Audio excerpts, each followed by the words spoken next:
अंग्रेजी के ये सभी शब्द जो अंग्रेजी बोलने में बहुत ही फायदेमंद है, जैसे वेरी मच मतलब इसी जगह, और वाट कहीं नहीं हो, द वेरी यही या वही, गुड एट अच्छा है, बैड एट बेकार है, स्टार्ट या बिगन शुरू करना, मेड अप ऑफ व्यक्ति या वस्तु, लुक्स लाइक मतलब लगता है। ऐसे कई सारे शब्द हैं जो स्पोकन इंग्लिश में बहुत ही उपयोगी है। द वेरी मतलब यही या वही, दोनों तरीके से बोलते हैं। प्रयोग करने के लिए स्ट्रक्चर है, सब्जेक्ट होगा, इसके बाद इज, द वेरी, इसके बाद ऑब्जेक्ट आएगा, मतलब यहाँ पर कोई नाउन आएगा, इसके बाद क्लाउज आएगा, जो एग्जाम्पल में समझते हैं। यह वही स्थान है जहां मैं जाना चाहता हूँ। This is the very place where I want to go. This is the very place, the very place का हिंदी हो गया वही स्थान। जहां means where, I want to go मैं जाना चाहता हूँ। यह वो यही लड़का है जिसके बारे में वो हमेशा बोलता है। That is the very boy, ये वही लड़का है, अबाउट हुम जिसके बारे में ही ऑलवेज स्पीक्स, वो हमेशा बोलता है। तो यहाँ पर द वेरी बॉय का मतलब हो गया यही लड़का। यह वही किताब है जो बहुत उपयोगी है। This is the very book, ये वही किताब है, विच इज सो यूजफुल, जो बहुत उपयोगी है। तो यही या वही बोलने के लिए आप प्रयोग करेंगे द वेरी। और सो का मतलब हो गया एकाद। अब इससे प्रयोग करते हैं सेंटेंस के लास्ट में। एग्जाम्पल देखिए, इसका प्रयोग कब करेंगे।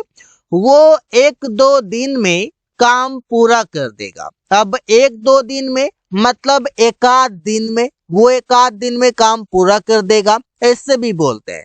तो सेंटेंस होगा he will complete the work in a day और सो। इन अ डे मतलब एक दिन में या फिर एकाध दिन में, तो आप बोलेंगे लास्ट में और सो लगाएंगे एकाध के लिए। रिया 3-4 महीने में यहाँ आएगी, तो रिया 3-4 महीने में आएगी, तो Riya will come here after 3 months और सो। आफ्टर 3 months और सो, 3-4 महीने में, मतलब 3-4 महीने में लास्ट में आप बोलते हैं ना, 3-4 महीने में, 1-2 महीने में, तो उसके लास्ट में आप और सो लगा सकते हैं। seems as if या फिर looks like, ये दोनों का मतलब होता है लगता है। जैसे लगता है तुम उस घटना के बारे में नहीं जानते हो। seems like you don't know about that accident। यहाँ पर शायद तो हम ऐसे बोल सकते थे seems as if you don't know about that incident या accident। accident बेटर रहेगा। लगता है वो थका हुआ है, seems as if he is tired। लगता है वो कुछ कहना चाहता है, seems as if he wants to say something। यहाँ पर seems as if का मतलब हो गया है लगता है, या seems like का भी मतलब है लगता है। और what, और इसका मतलब है तो कहीं नहीं हो। इसे सब्जेक्ट इज एम आर, इसके बाद और what का प्रयोग करेंगे। इसे तुम कहीं मूर्ख तो नहीं हो, इससे बोलते ना तुम कहीं मूर्ख तो नहीं हो, जो इससे बेवकूफ वाले काम करते हो, ऐसे घटिया काम करते हो, तुम कहीं मूर्ख तो नहीं हो। तो सेंटेंस बोलते हैं यू आर अ फूल और what, मतलब और what को सेंटेंस के लास्ट में प्रयोग करते हैं। तुम वो कहीं पागल तो नहीं है, ही इज मेड और what, ही इज मेड और what, वो कहीं पागल तो नहीं है, तो इससे प्रयोग करते हैं।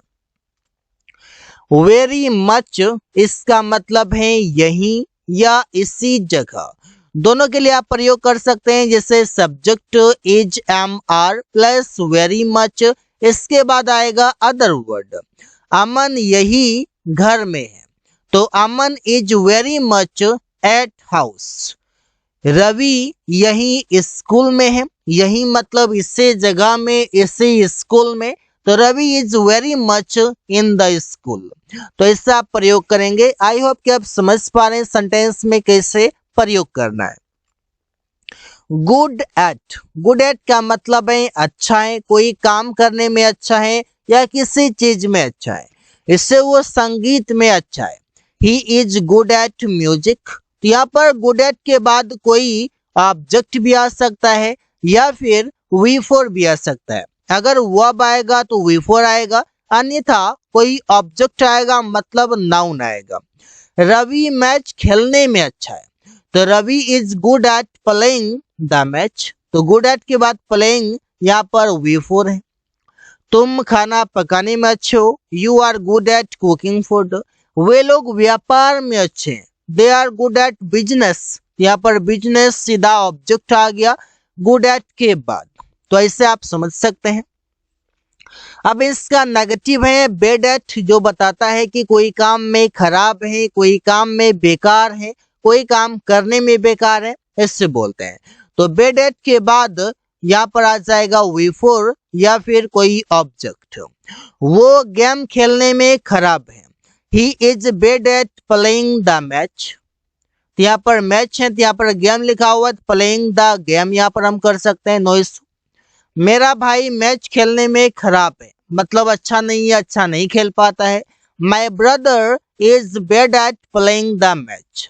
रमेश अंग्रेजी में बेकार है। Ramesh is bad at English, क्योंकि उसने हिंदी मीडियम से पढ़ाई किया है, इस वजह से he doesn't know English well. तो इससे आप बोल सकते हैं। स्टार्ट या बिगन दोनों का मतलब है शुरू करना, आरंभ करना, ऐसे बोलते हैं। लेकिन दोनों में थोड़ा सा डिफरेंस ये है कि स्टार्ट या स्टार्ट्स अगर आता है इसके बाद वी फोर आता है, और बिगन या बिगन्स का प्रयोग करते हैं इसके बाद टू वी वन आता है। इतना ध्यान में रखेंगे, इससे वो अंग्रेजी बोलना शुरू कर देता है। तो he starts speaking English, he begins to speak English. यहाँ पर टू वी वन आ गया और यहाँ पर स्पीकिंग आ गया जो वी फोर है। तुम उससे बात करना शुरू कर देते हो। You start talking to him या you begin to talk to him. यहाँ पर बिगन के बाद टू वी वन और स्टार्ट के बाद वी फोर। मेड इन स्थान के लिए प्रयोग होते हैं और मेड ऑफ कोई वस्तु के लिए प्रयोग होते हैं। मेड अप ऑफ जो व्यक्ति या वस्तु के लिए प्रयोग होते हैं, और मेड बाय जो किसी कंपनी या व्यक्ति के नाम से होते हैं। जैसे आप एग्जांपल में आप समझ पाएंगे कि किसी के द्वारा कोई काम किया जाता है। जैसे यह मोबाइल भारत में बना है। This mobile is made in India. तो इन के बाद यहाँ पर प्लेस का नाम आ गया जो कि फर्स्ट ऑप्शन में है। यह कुर्सी लोहा का बना है। This chair is made of iron. यहाँ पर मेड ऑफ आयरन जो कि किसी वस्तु की बात हो गया। सेकेंड नंबर, यह दरवाजा लोहा, लकड़ी आदि से बना है। 2 3 4 चीजों से बना है। तो this door is made up of iron, would etc। जब 2 या 3 चीजों से बना हो या फिर मोर देन 2 हो, वहां पर मेड अप ऑफ का प्रयोग करेंगे, जो आप एग्जाम्पल में बताएंगे इससे इससे इससे ये बना है। यह लैपटॉप अमित ने बनाया है, किसी व्यक्ति ने बनाया है। This laptop is made by Amit. अगर बोलेंगे यह लैपटॉप HP ने बनाया, this laptop is made by HP। HP कोई कंपनी का नाम हो गया, अमित किसी व्यक्ति का नाम हो गया। दोनों में से किसी का भी आप प्रयोग कर पाएंगे। हाउ टू मतलब है कैसे करें, मतलब आप कोई भी काम करने के तरीके जानना चाहते हैं। हाउ टू, इसके बाद V1, इसके बाद ऑब्जेक्ट और लास्ट में क्वेश्चन मार्क आएगा। अंग्रेजी कैसे बोले, how to speak English. How to के बाद यहाँ पर आ जाएगा स्पीक जो V1 है, इंग्लिश जो कि ऑब्जेक्ट है। उससे बात कैसे करें, how to talk to him. वहां कैसे जाएं, हाउ टू गो देयर। किताब कैसे पढ़ें, how to read the book. तो इससे आप कई सारे सेंटेंसेस बड़े ही आसानी से बना सकते हैं। कीप, कीप का मतलब है कोई काम करते रहना। इससे सब्जेक्ट कीप या कीप्स प्लस V4 आएगा और ऑब्जेक्ट आएगा। कीप का प्रयोग हुआ, इसके बाद आने वाला वर्ब V4 में आता है। इससे वो किताब पढ़ते रहता है। He keeps reading the book. तो यहाँ पर रीडिंग V4 है। तुम अंग्रेजी बोलते रहते हो, कोई काम करते रहते हो, कंटिन्यूअसली करते रहते हो। You keep speaking English. वे लोग उससे मिलते रहते हैं। They keep meeting him. तो यहाँ पर आप ऐसे ही सेंटेंसेस बनाएंगे। मेड फॉर या मेंट फॉर, दोनों का मतलब है के लिए बनना। जैसे तुम सच में गाना गाने के लिए बने हो, मतलब तुम सिंगर हो, बहुत अच्छा गाना गाते हो, तो इससे बोलते हैं तुम गाना गाने के लिए ही बने हो। You are truly made for singing a song. Ravi painting के लिए बना है क्योंकि वो पेंट बहुत अच्छा करता है। Ravi is meant for painting. तो यहाँ पर मेंट फॉर हो या मेड फॉर हो, दोनों के बाद V4 प्रयोग होगा। जैसे सिंगिंग V4 है, पेंटिंग V4 है। अमन सच में एक दूसरे के लिए बना है। दोनों का अंडरस्टैंडिंग, दोनों का रिलेशनशिप बहुत अच्छा है। Aman is truly made for each other. तो इससे आप सेंटेंसेस कई सारे बना सकते हैं। So guys, thanks for watching. That's all for today.